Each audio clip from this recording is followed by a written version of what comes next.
I am going to do a really quick video on how I made the oversized cards with candy attachments on them. I've tried a couple of different variations of it, and these are some that I found that were kind of easy. And if you don't have the ability to get the sticker paper printed, these are some options that you might want to try with your home printer at home. I am using, for my project, I am actually using the large 24-inch Epson printer, the one with the refillable ink. But you can do this project with just about any printer that you have.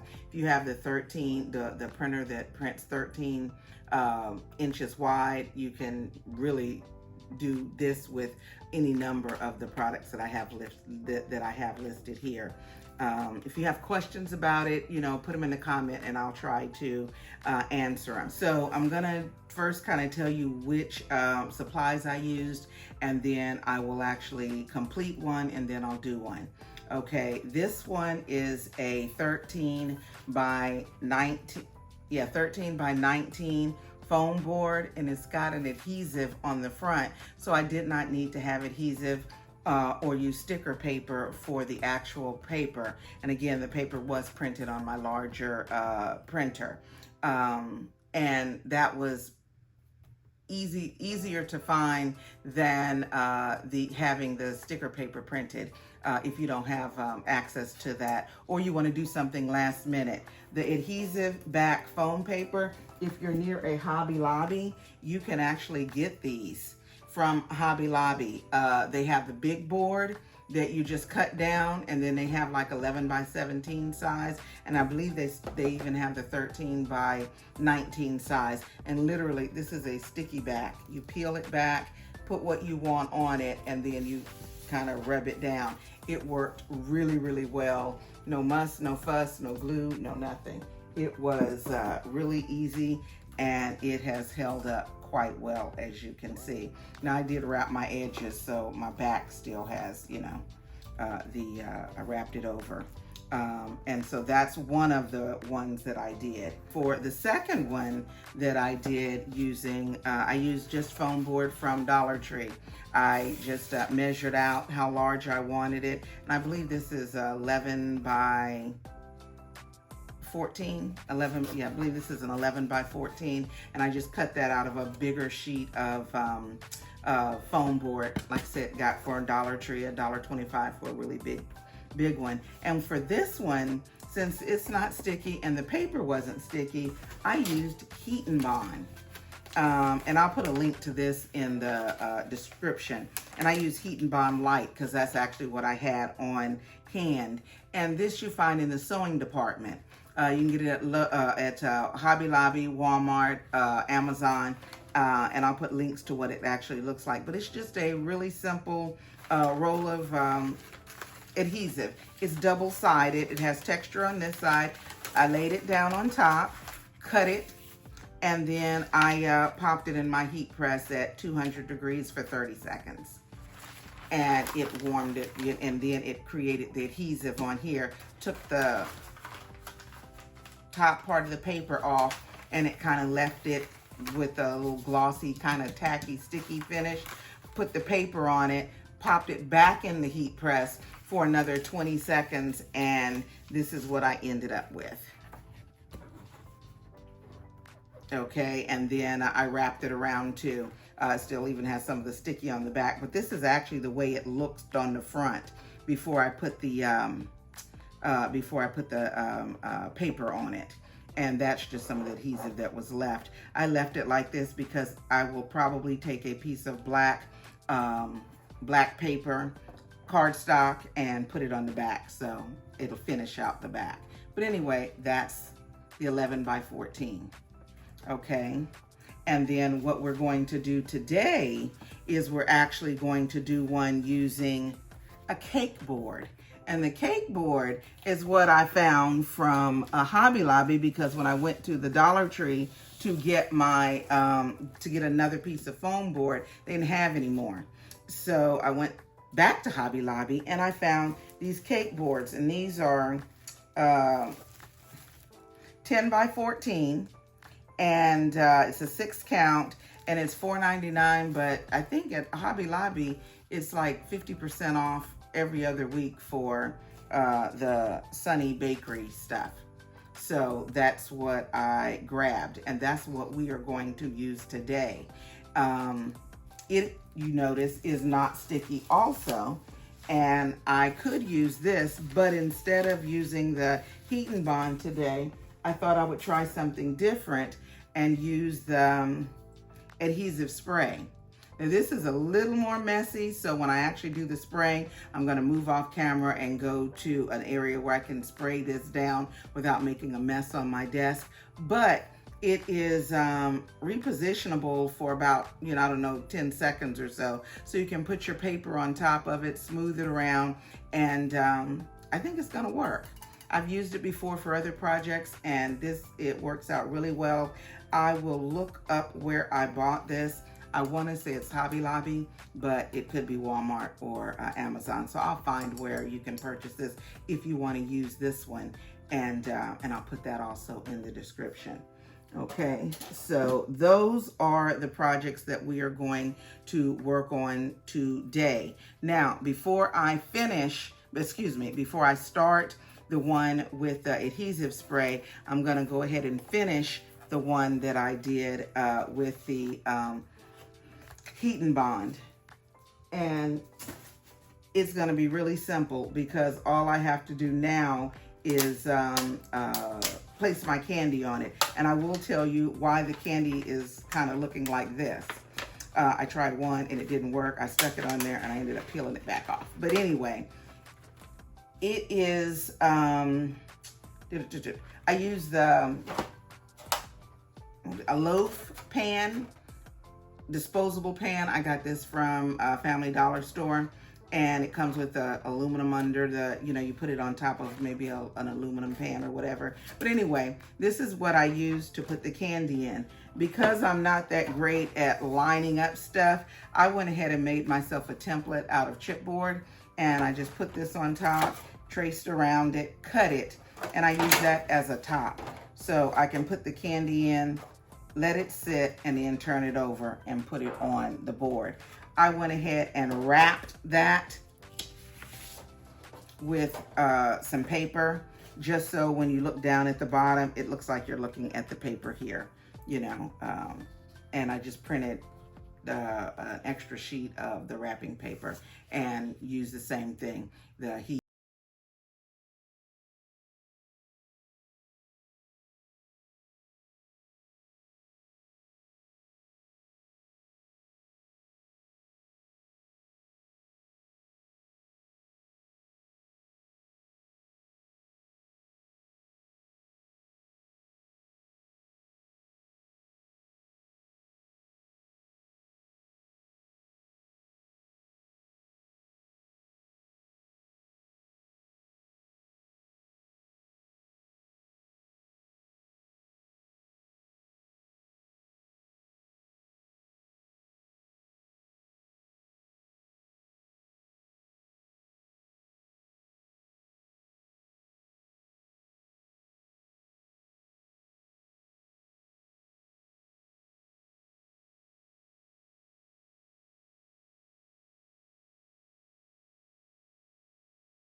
Thanks a bunch for stopping by.